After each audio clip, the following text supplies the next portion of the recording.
And welcome back to another episode of the Men's Report, Fantasy Prediction Show, hosted by yours truly, Menace to Fantasy. Let's go.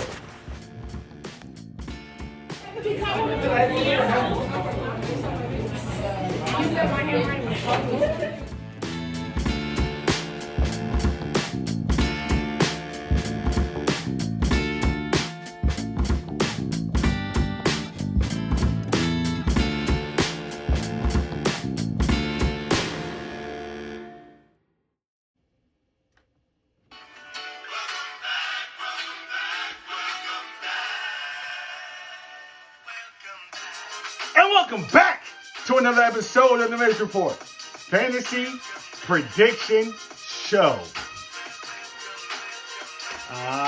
Yeah, folks. I'm back. Come on. Welcome back. Hold up.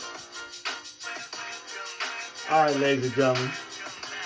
Let me get in this real quick. First off, I know I said I was going to come in and be more consistent, but life been lifing.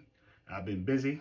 It's all good because I got one game left in the softball and I'll be able to get more consistent with these videos.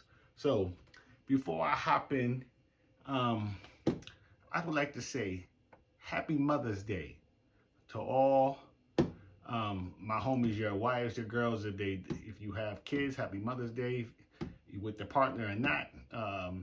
So we have one young lady here, Happy Mother's Day. And to all the wives out there, the GMs, Happy Mother's Day.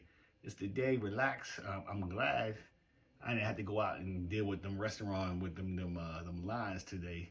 But I still did my thing with the Mother's Day. It's still not over, but I got time to hop in and do a video. Now, the NFL draft has been completed. The end of April, it went down. So we're almost at the middle of May. I said, why not hop in here? Let's go over some winners and losers of the NFL draft. Because you're always going to have some winners and losers. Because when you have an NFL draft, it kind of reshapes the whole structure of the NFL. Some veterans are under pressure during that draft. And some of them, they see a young boy get drafted, they know their time is limited. Then you got some other vets that nothing happened and they're winners. And so on and so forth. You got some guys who got drafted to teams like, damn, they're going to be buried because they're not going to have an opportunity for a minute. So let's hop into this real quick because I have something to say at the end of the video that I just can't wait. We'll start this off with the winners. First winner in my mind, a veteran winner from the Baltimore Ravens. I'm talking about their tight end, Mark Andrews. In my opinion, he is a winner. Okay? Isaiah Likely has left. Went and got that bag. Okay? Baltimore could have went out in the draft and drafted somebody or signed somebody. They did neither.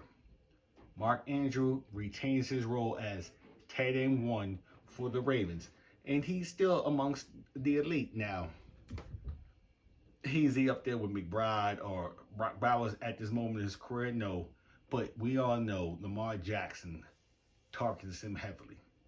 Okay, now Likely is gone.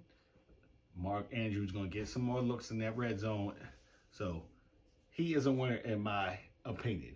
Okay, next winner, another veteran, running back from the Cincinnati Browns. It's crazy I'm in my division again.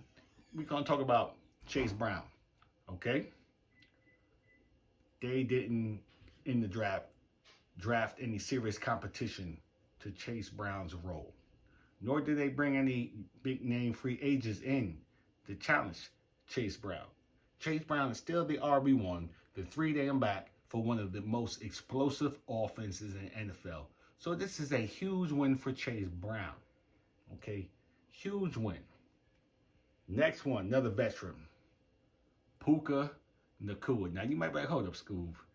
We talk about winner. He's a winner. He's an RB1. I mean the wide receiver 1 for the Rams, from the Los Angeles Rams. Devontae Adams is still there. Okay? They didn't bring any young guns to come in. We all know Puka's going to get them targets, and Devontae's going to get his fair share. But if they had brought in a highly talented rookie, they might have cut into his role a little bit.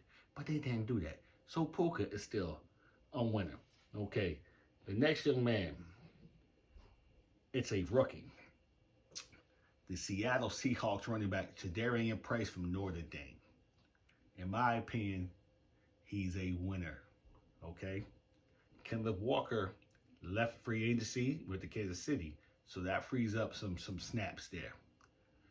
Zach Charbonnet is coming back from an injury. He might not be ready to go from the get-go. Okay? So, you never know with these knee injuries. It might linger a little bit longer, giving more opportunity for Tre'Davious Price to take a full grasp of that RB1 role. Now, the other guys that are on the roster, I'm not really concerned with. Tre'Davious Price is going to be the first one, or the first opportunity to take that RB1. So, he is a winner, in my opinion. Now, there are other winners we can go over, but I'm going to limit it because I don't want to hold y'all on Mother's Day. Let's hop over to the losers. The first one, and this one should be an easy one. Tyler Algier, Arizona Cardinals. If you didn't know, he signed via free agency to the Cardinals. Now he's sitting like, yo, I was behind Bijan Robinson in Atlanta. I did my thing. I can go up there. We got old ass James Conner. They got broke up Trey Benson. I can take that role ASAP. What did the Cardinals do in this draft? The Arizona Cardinals select Jeremiah Love, running back from Notre Dame. Now, Tyler, you're a loser in my opinion. You might vulture a couple TDs here or there, but we all know the main character in that backfield is Jeremiah Love. So, Tyler, you thought you had something going, but that draft pick right there messed you up, bro. You better hope Trey Benson doesn't get correct and they let him go, because I can see you bumping over James Conner. He's older, but you never know. So Tyler Algier is my first loser. The next loser, in my opinion, from this draft is my man out in Denver. Denver Broncos running back R.J. Harvey. Here we go with Sean Payton with these committees. You already re-signed J.K. Dobbins, so you think there'll be a 1-2 punch. Jonah, what's that boy's name? Jonah Coleman. He's a grinder. He is a grinder. They brought him into the mix. He's going to get touches. So now this is a three-headed monster in Denver.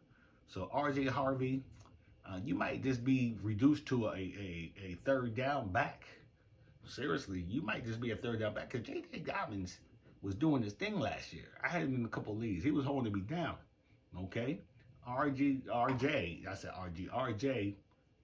sprinkled here or there, but it wasn't, oh my God, he's the man.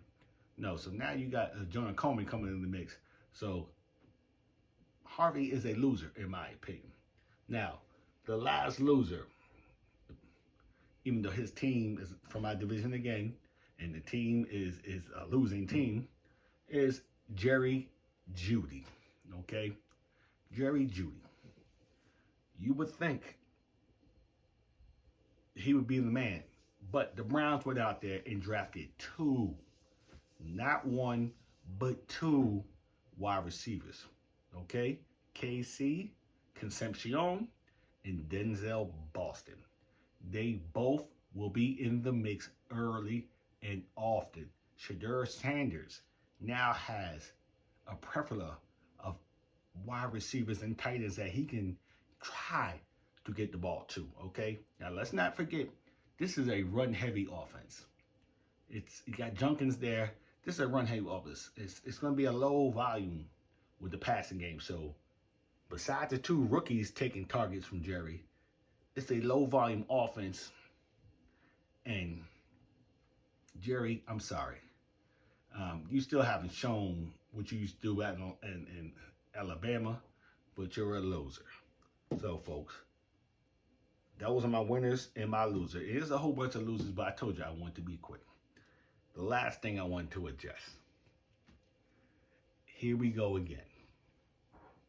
Here we go again. It doesn't surprise me. We voted. The vote passed. You needed 8. We got 8. The winner of the Bears League will pick the draft.